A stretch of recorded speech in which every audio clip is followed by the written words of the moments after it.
Great day, everyone. Welcome into the room. Welcome here and breaking boundaries. Let's come on in. I'm really excited. Yes, there you are. Hey, welcome everybody. And first time coming into the breaking boundaries. Listen, I'm really excited. Today's going to be really definitely unique and different, and I'm really excited to press upon you all on what do I mean by what's so different about today. Well, the fact that you are here matters, and it's not by accident. It's definitely about not by accident, and I definitely want to make sure that you get to captivate and also walk away with these three key opportunities that's definitely going to give you another outlook as a leader and your love. Because here's the truth, everyone. I'm glad that you are here in this community, in my community where I come into you all in your place. And in case for you all who may be wondering, who is this beam of light that's coming in here talking about breaking boundaries? I am Ruth McCracken. I help high performers, leaders from mid levels and up who are looking to stand out as superstars so that they can be able to not only upraise their confidence, but also be able to be recognized as a top authority so that they can be able to promote themselves in a very easeful way. And also in the new digital space that we do live in today. But today's topic, I want you to dive in deeper into something that hits close to home for me and for many of you all as well. Let me know in the comments that you're ready to definitely dive in as to what is it that I'm talking about today. What I'm glad you asked. I want you to be able to champion love in your career as a leader. And how do you add that? How do you equate that into your day to day, not just in the office, but also moving it in within your team and also within your life? Because it matters to me that you get to see yourself and positioning yourself as a top leader in a different light. Who's ready? Who's ready to go ahead and disrupt their current situation to see it do something completely different than what it's performing or what it's introducing to you now in the natural? Because oftentimes we just kind of do things because it's just the normal.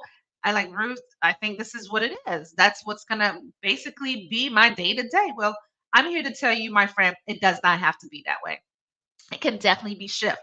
It can definitely be something completely 180 than what it's producing for you now in the natural. So let me know in the comments that you're ready to give yourself the opportunity to shift some things, finding that sweet spot between chasing success, yes, and embracing love, not only in your career, in your business, and also in your life, because you want your life to be purposeful. You want it to be able to showcase, am I a doer or am I providing outcome? Am I shifting? Am I giving? Am I presenting impact?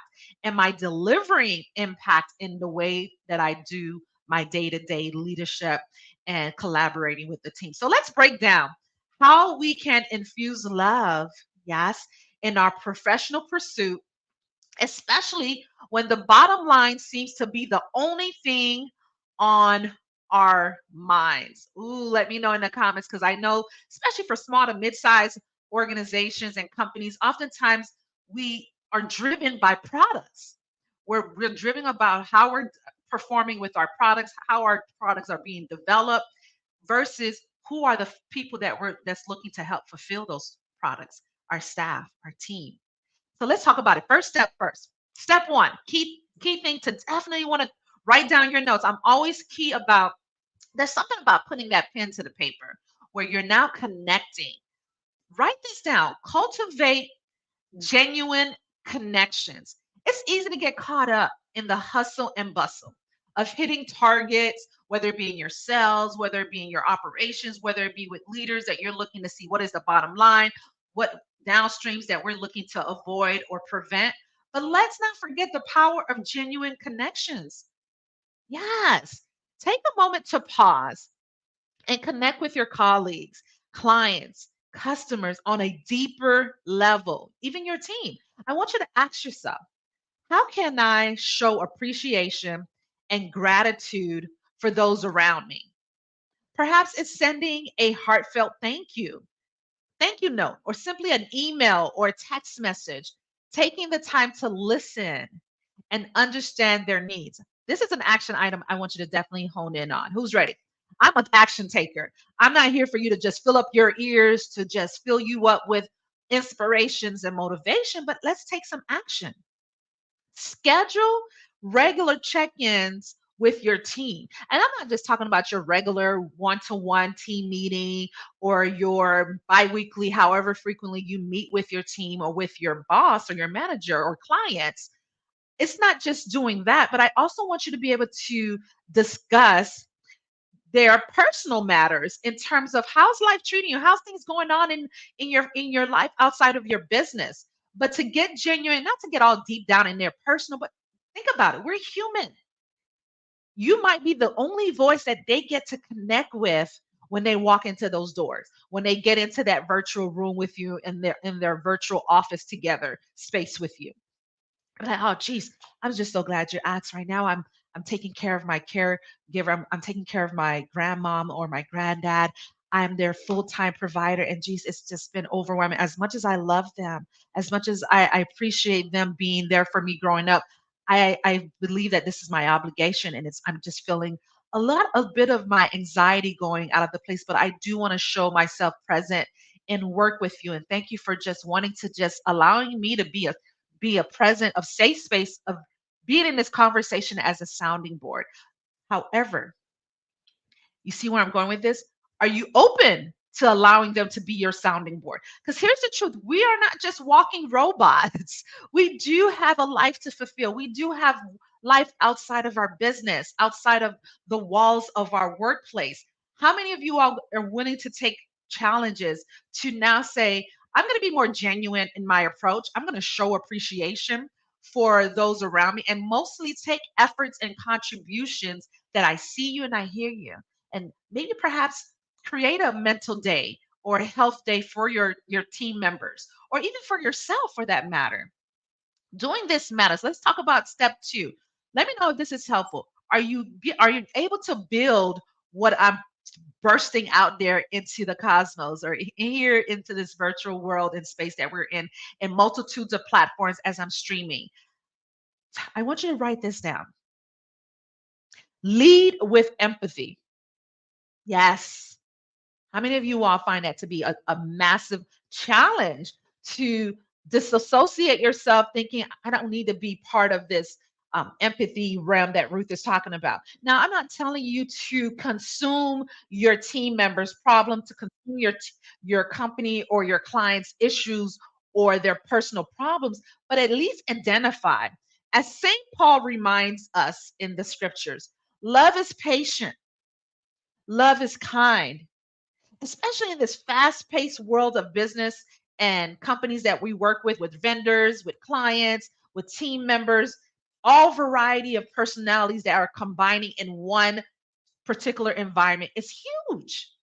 And not including empathy into that matter, how does that work out for you? You see where I'm going with this? It's crucial to lead with empathy and compassion. I do believe that's part of our DNA.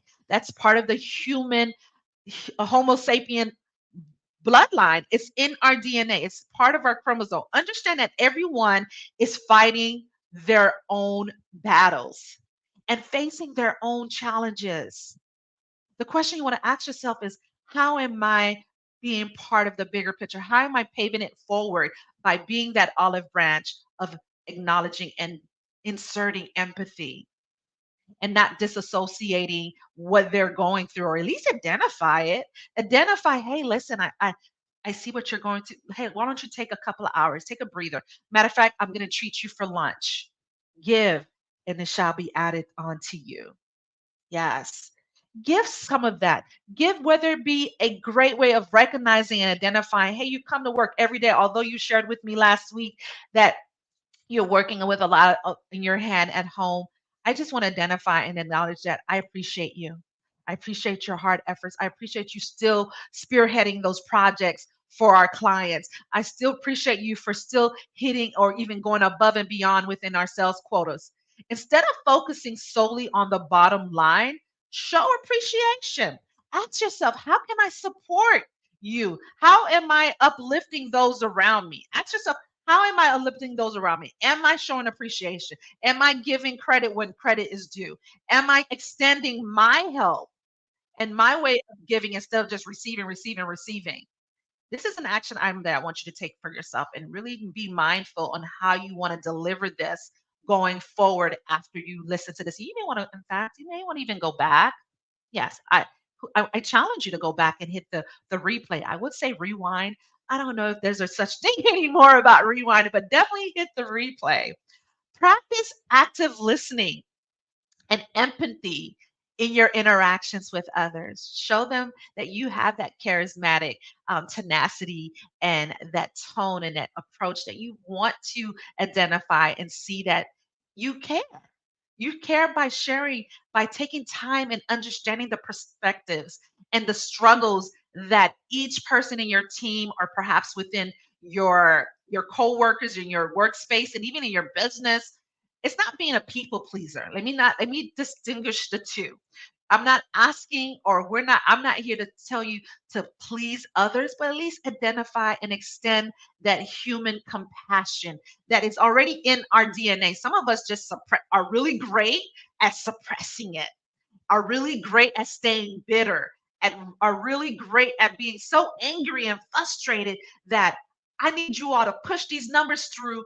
I need to be able to successfully show that I am a powerful leader. How about showing that you are a powerful leader by empowering and inserting empathy and compassion?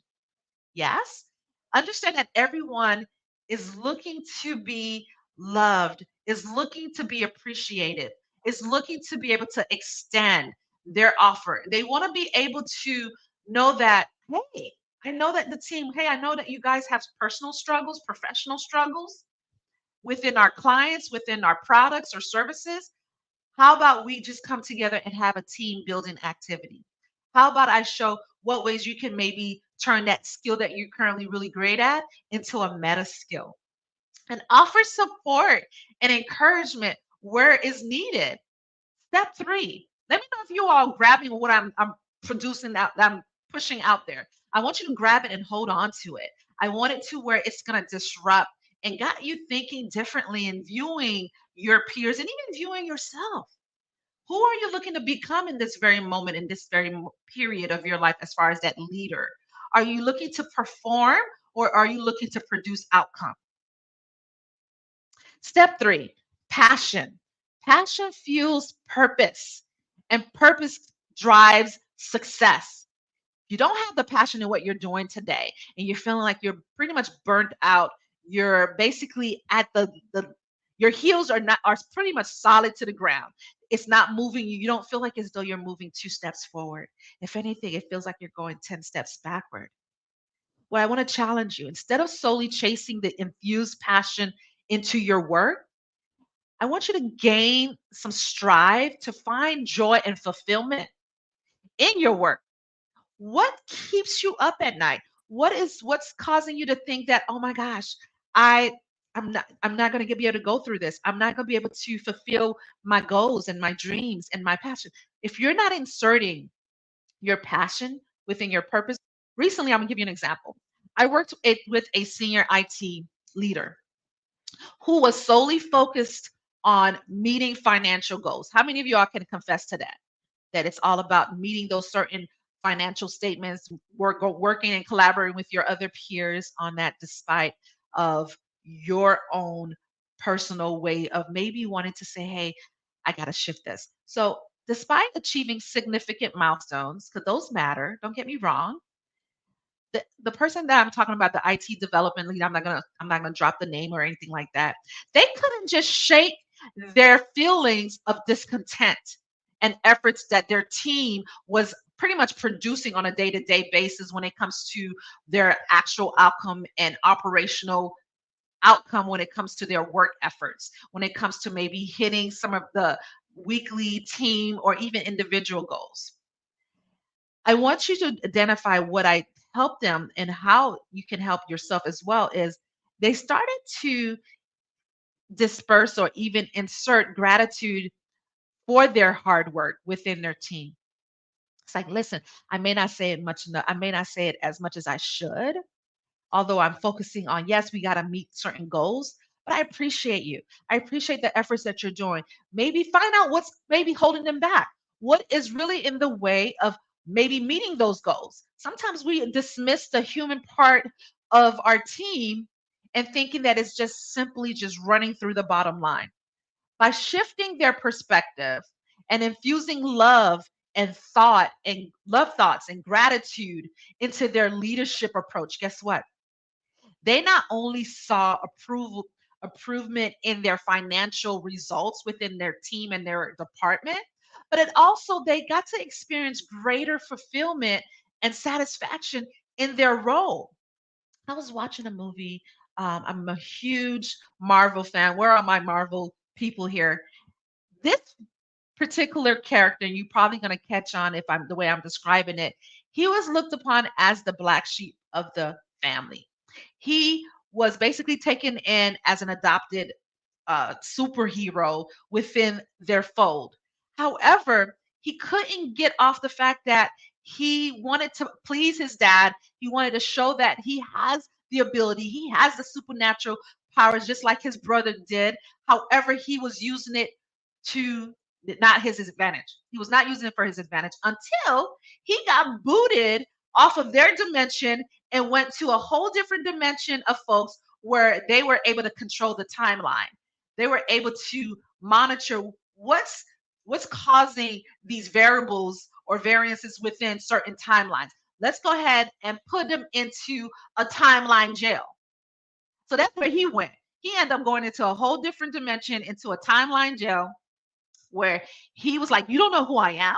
I'm this, that, and another. I am a god." And all of us are with a little g. But he was taking it to where his ego was blasting out of his skull. Let me know if you're familiar with who I'm talking about. Yes. And so my point is, after he realized and had to take some time with himself and realizing, where am I? Obviously, I don't have my superpowers anymore. I'm just regular human like everybody else. And got to see everyone on the same level. Got to be able to have compassion and showed gratitude. It took him some time. It's rewiring and creating a pathway of seeing everyone as your equal. I do believe once you take yourself off of a pedestal and come down as a leader and recognize that your team, without your team, you couldn't have been where you at right now. Without a powerful and solid team that you're showing gratification, you're showing recognition, you're infusing love, yes, into this environment, you wouldn't be who you are today. They wouldn't be who they are today if you're not showing that greater version of you as a leader within your approach. Let me know if you're getting anything out of our session today, my session today with you all, in terms of breaking boundaries, releasing your thinking abilities of being this better than or greater than, in terms of what ways can we co-create with one another. Am I dropping good jewels today? I'm going to meet you all in the retreat comments. That's what I call them. I'm going to meet you all in the retreat comments because I want you all to walk away. And like I said, it matters to me. Let's do a recap. We talked about cultivating genuine connections. I even gave you some action steps to walk away with as well. We even talked about lead with empathy by infusing the human part and showing gratitude and letting them know that you identify with them. You don't necessarily have to absorb whatever problems or opportunities that they're facing. And then finally, passion into your work, not just waking up doing, being a doer, but what are the outcomes and the impact that you're commissioning on your day-to-day opportunities in life. Let me know that you're going to go ahead and be mindful and be present and show appreciation as a leader and be able to infuse it with love and gratitude. I am super excited. I'm going to go ahead and join you all now into the comments. It matters to us that we're continually embracing and shifting this. Now, let me let you know that this isn't it. It's a daily lifestyle. It's a discipline. It's you and I coming together as one, the power of one more.